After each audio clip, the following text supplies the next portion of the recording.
하지 않은 채 우선 두 분의 발제를 들은 다음에 저희가 발제 토론자를 앞으로 모시도록 하겠습니다. 2부 토론 진행을 맡은 중앙대 이병헌을 합니다. 반갑습니다. 요즘 코로나가 낳은 이게 뭐 좋은 의미의 그런 표현이 될지 모르겠으나 새 시대에 우리가 좀 들어와 있다라고 하게 되고요. 이 시대를 맞아서 국가적으로 그리고 또 세계적으로 두 개의 큰 과제를 떠안고 있다고 얘기합니다. 하나는 코로나의 전쟁에서 우선 이겨야 될 것이고요. 질병재난, 질병하고의 전쟁에서 이겨야 될 것이고, 두 번째는 그 질병재난을 통해서 우리 사회가 얼마나 부실하고 허약했는지, 그러니까 이곳저곳에서 드러나게 되는데, 그 전후에, 그러니까 이 질병과의 전쟁을 이기고 난 이후에 그 부실하고 그리고 많은 사람들이 이 질병을 통해서 얼마나 우리 사회에 취약한 위치에 놓였는가를 확인한 만큼 그 사회 시스템, 경제 시스템을 제대로 바꿔보는 것이 또 하나의 큰 과제라고 얘기를 하게 됩니다. 그래서 질병과의 전쟁에서 이기고 그리고 새로운 좀 더 따뜻한 그리고 약자들한테 보듬고 포용할 수 있는 사회를 만들어 가자는 그런 이제 숙제를 안게 되는데요. 그런 숙제를 노동계가 앞장서서 총리 주재의 육자 대표자리를 만들어내고 그리고 그런 논의가 한참 진행되고 있는 걸로 알고 있습니다. 말씀드린 것처럼 지금 그 질병과의 전쟁에서의 여러 가지 어려움을 겪고 있는 사람들한테 보살핌이 필요하고 그리고 그분들 좀 더 제도적인 안전망을 안고 새로운 정말 발전된 새로운 사회를 이행할 수 있는 그런 식의 과제가 지금 육자 대표자 회의에 두 양로청의 지도자들이 떠안고 나서고 있다고 생각되고요. 그런 분들한테 앞서 두 분의 위원장님, 특히 김 위원장님께서 느낌도 있게 하셨지만 여러 가지 지혜를 달라라고 하는 그 지혜를 모으는 자리가 오늘 아주 기민하게 산업노동학회에서 일주일 만에 준비해서 오늘 자리를 만들었다고 생각됩니다. 매우 뜻깊게 생각하고요. 매우 감사하게 생각합니다. 그러면 지금서부터는 2부 제가 이제 2부를 여는 말씀을 이렇게 드리고 2부 첫 이제 세 분의 발제가 있는데요.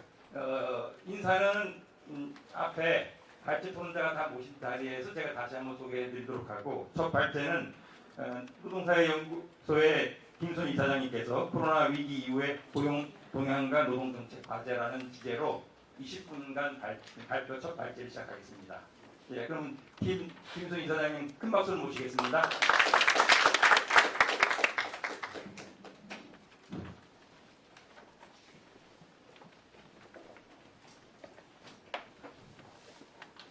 예, 반갑습니다. 갑자기 일주일 만에 발표문 내놓으라고 해가지고요. 일단 고용 동향 중심으로 살펴보고 그다음 양 노총 내부적으로나 논의들이 많이 있었을 것 같습니다만은 양 노총 간의 논의가 보다 촉진하는 의미에서 약간의 평가와 과제 이런 정도를 해서 발제를 하도록 하겠습니다. 지난 4월 달에 통계청에서 고용 동향이 발표가 됐습니다. 그러면서 언론에서는 1년 전에 비해서 취업자가 48만 명 감소했다. 21년 만에 최악이다. 이렇게 보도를 합니다. 그런데 이건 1년 전하고 비교해요. 그런데 우리가 관심을 갖는 것은 코로나로 인해서 얼마나 고용에 타격이 있었나 하는 부분이고요. 대체로 언론에서 1년 전하고 비교하는 것은 계절적 요인과 통제하는 문제 때문에 그렇게 하고 있을 뿐입니다. 그런데 통계청에서 같은 경우에는 계절 요인을 통제한 그 계절 조정 자료도 함께 제공을 하고 있거든요. 그래서 그 자료를 가지고 보면은 여기가 지난 2월 달 같은 경우고요. 3월, 4월 이렇게 내려오는데 지난 두 달 사이에 102만 명이 줄었다 하는 부분을 좀 볼 수가 있겠습니다. 그러고 한데 이게 외환위기 때하고 비교를 하면요. 외환위기 때 같은 경우 97년 12월에 이러다 98년 1월에 급감을 하는데 1월달 한 달간 85만 명이 줄었습니다. 한데 2월달 같은 경우부터는 이제 조금씩 더 줄면서 8만 명 해가지고 첫 두 달 동안에 줄어든 인원이 92만 명이었다 이렇게 보이고 그런 다음에 최근에 두 달 사이에 102만 명이 줄었다는 것은 어떻게 보면 외환위기 때보다 더 상황은 심각하다 이렇게 볼 수가 있겠습니다. 요건 그냥 보시면 되고요. 그거 뭐 언론에서도 많이 얘기가 나온다만 일시휴직자 해가지고 있는데 일시휴직자 같은 경우는 지난 2월부터 4월 사이 보면은 한 87만 명 정도 증가를 했다 했는데요. 외환위기 때 보면 한 20만 명 생각 그런 정도였습니다. 그렇기 때문에 일시휴직 부분까지 감안한다고 하면은 더 문제는 간단치 않다 이렇게 볼 수가 있겠고요.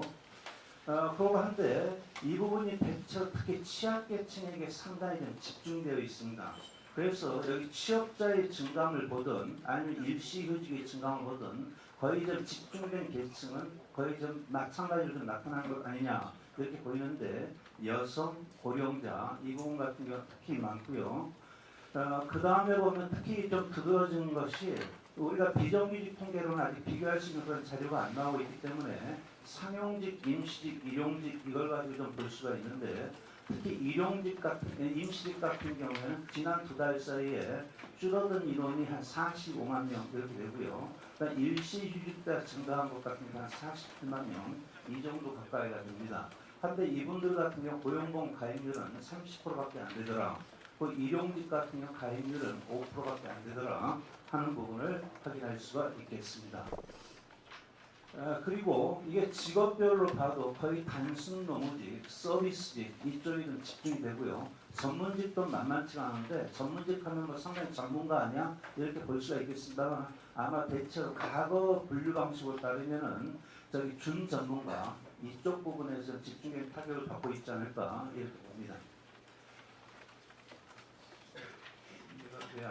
네. 그렇게 되고요. 그 다음에는 자료를 보소. 일단 뭐 이와 같은 고용 사정 이런데 이런 면에서 그동안의 대응을 놓고 좀 간단하게 좀 평가를 해봤습니다. 그래서 아무래도 지금 코로나 위기 국면에서는 뭐 국가의 기한 뭐 이렇게도 얘기를 할까 합니다만 정부의 역할이 좀 상당히 중심을 차지할 수밖에 없는데 일단 그동안 정부의 코로나 위기 대응을 딱 놓고 보면은 1차적으로는 재직자 고용 유지 그리고 실직자가 발생하는 부분과 별도로 일정한 생계 지원 내지는 소득 지원 이걸 가장 좀 기본적인 축으로 하고 있지 않나 이렇게 봅니다. 그 면에서 이 부분의 경우에는 방향은 저는 상당히 적절하다 이렇게 보고요.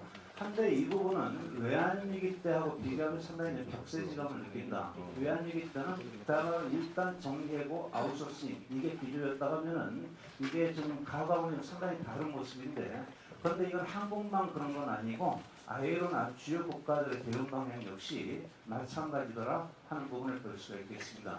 한데 이게 전체적인 방향은 적절하다 이렇게는 보입니다만은 그 속도나 규모나 집행에 있어서 상당히 많은 한계를 드러내고 있는 것 아니냐 이렇게 봅니다. 그건 다른 것보다도 2달 사이에 소리소문 없이 취업자가 102만 명이 감소했다는 것 이것만 놓고보다 더 할 말이 없는 것 아니냐 이렇게 보이는데 과거 외환위기 당시 같은 취업자가 팍 줄어들고 할 때 같은 상당히 사회적으로도 그러니까 나름대로 좀 시끄러웠습니다만은 지금은 어떻게 보면 상당히 조용합니다. 이 조용하다는 것 자체가 지금 타격을 받는 부분이 거의 취약계층에 집중되어 있어가지고 어떻게 보면 사업장 내에서 나름대로 보이스조차 갖고 있지 못한 계층에게 좀 집중되고 있기 때문 아니냐 일단 이런 면을 볼 수가 있겠습니다. 그런 면에서 전국민 고용보험제가 도입이 지금 정부에서 얘기하고 있는 것 자체는 상당히 긍정적이다 이렇게 보는데 이 전국민 고용보험제나 하는 부분 같은 일단 사업장에서 밀려난 이후에 뭔가 대책 부분에 좀 집중된 것인데 저는 이것과 더불어서 사업장 내에서 여건 가지고 이분들이 얼마나 취약한가 하는 부분이 명확하게 드러난 상태에서는 이분들 자체의 나름대로 보이스를 갖다가 끌어올리는 방향에서의 일정한 대책이 좀 함께 갈 필요가 있는 것 아니냐. 이 순간에도 이천에서 산재 사망 사고라든가 아파트 변경 갑질 자살이라든가 택배 노동자의 갑질 폭행이라든가 이런 것들이 빈발한다고 할 때 같은 경우에 현재 취약계층이 노동시장에서 주어지고 있는 현재의 조건 자체로는 현재의 과연 시스템이 지속 가능한 건지 그것조차에 대해서 좀 의문이 좀 제기될 수밖에 없는 것 아니냐 이렇게 봅니다. 그런 면에서는 일종의 전국민 고용보장제와 더불어서 전국민 고용보장제 해서 이분들이 최소한의 근로기법이라든가 노동조법이라든가 이런 것에 보호를 갖다 받을 수 있는 그런 조건을 만드는 것 그것 자체에 어떻게 보면 노동계에서도 집중할 필요가 있겠다 이런 생각을 합니다. 그런데 미국의 케어스법이라는 것을 좀 보다 보니까 저는 참 보면 미국의 트럼프가 하고 있는 걸 보면은 참 저 나라가 어떻게 굴러갈까 이런 생각도 들면서도 이게 3월 달에 저희 미국 의회를 다 통과해서 트럼프가 또 오케이 해가지고 지금 이미 시행되고 있는 부분이고 한데 이게 국내에서도 아마 최근에 정책을 갖다 수립하는 과정에서 많이 좀 참조를 갖다 한 것 같습니다. 그런데 얘네들께 보면 우리보다 더 좀 보면 본질적이에요. 그래서 일단 저기 실업보험에 전혀 자격이 없는 사람이라 하더라도 코로나 때문에 실직된 거라고 하면은 그 경우에 똑같이 이제 실업급여가 지급된다든가 이런 부분도 있고 특히 보면은 최근에 이제 기업에 대해서 지원을 할 때 같은 경우에 10% 이상은 노동력 감축 금지라든가 뭐 연봉 일정 부분 동결이라든가 이런 부분은 국내에서 좀 참고한 것 아닌가 이렇게 봅니다. 그러면서도 퇴직금도 연봉 2년 이내로 제한한다든가 그리고 이제 대출받은 중견기업에 대해서는 아웃소싱이라든가 해외 이전을 금지한다든가 또한 단체장을 위반하거나 노조 조직화를 방해하는 행위가 금지한다든가 하는 것까지 부과하고 있는 것 자체는 어떻게 보면 그래도 그 사회에 상당히 밑바닥에 저력이 있는 것을 보여주는 것 아니냐 좀 이렇게 보이고 이런 부분 같은 경우는 국내에서도 구체적인 기업을 놓고 저기 뭡니까 그 지원력을 갖다 판단할 때 구체적인 협약에 보다 좀 더 구체화시켜 나가는 것이 필요하겠다 이런 생각을 합니다.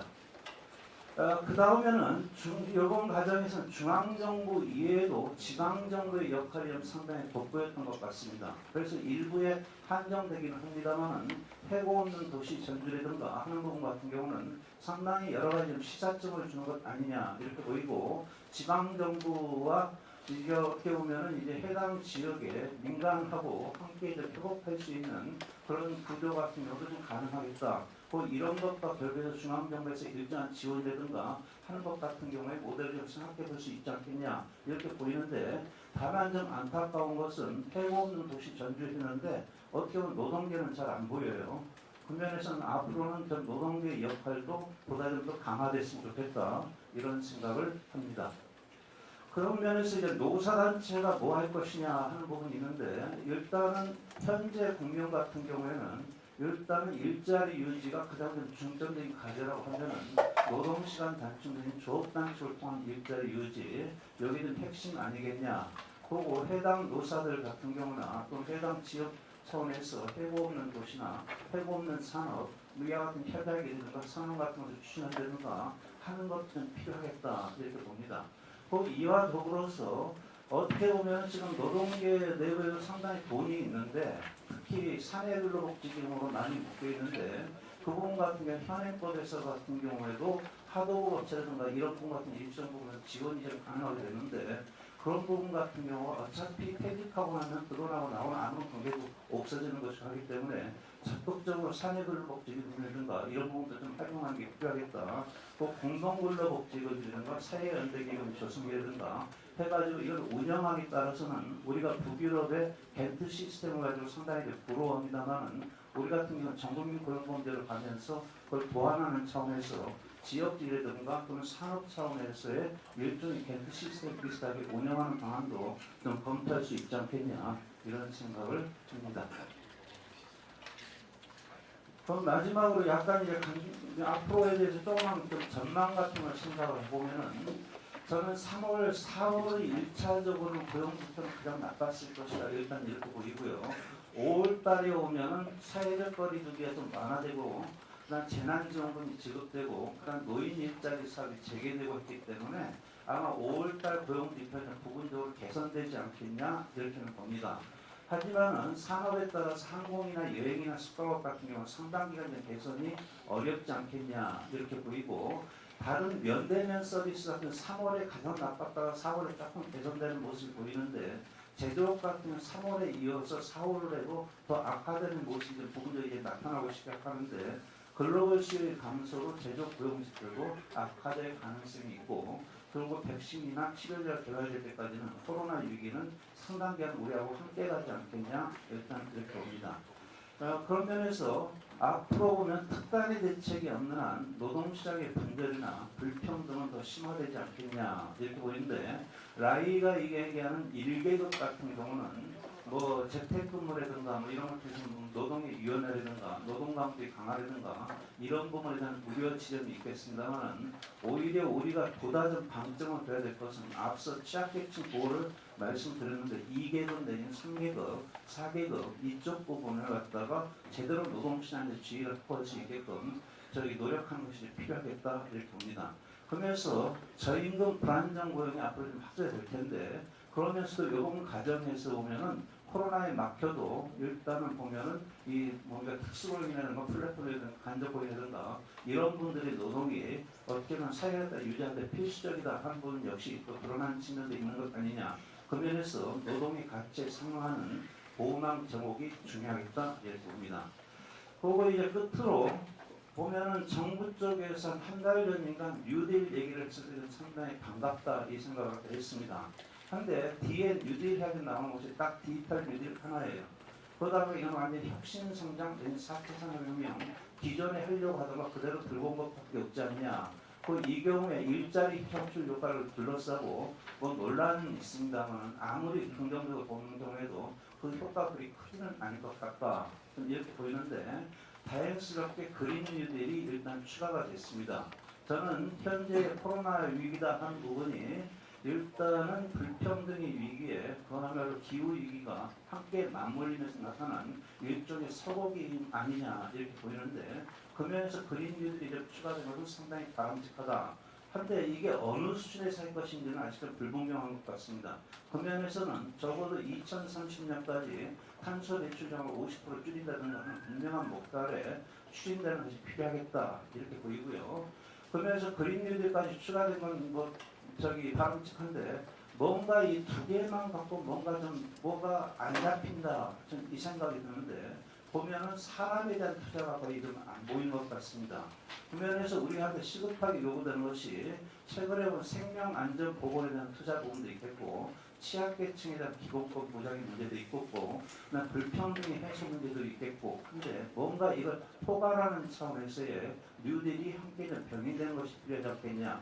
그 이름이 휴먼 뉴딜일 수도 있겠고 아니면 노동 뉴딜일 수도 있겠고 한데 뭐로 좀 범주하든 간에 이 부분이 좀 보다 강하게 좀 추가되는 것이 필요하겠고 그 면에서 양노총이 이제 역할을 또 해주시는 것이 필요하지 않겠냐 이렇게 봅니다. 네, 요거는 만평이 너무나 잘 정리하던 현실 아이의 이 얘기를 그래서 좀 보여드린 겁니다. 이상입니다.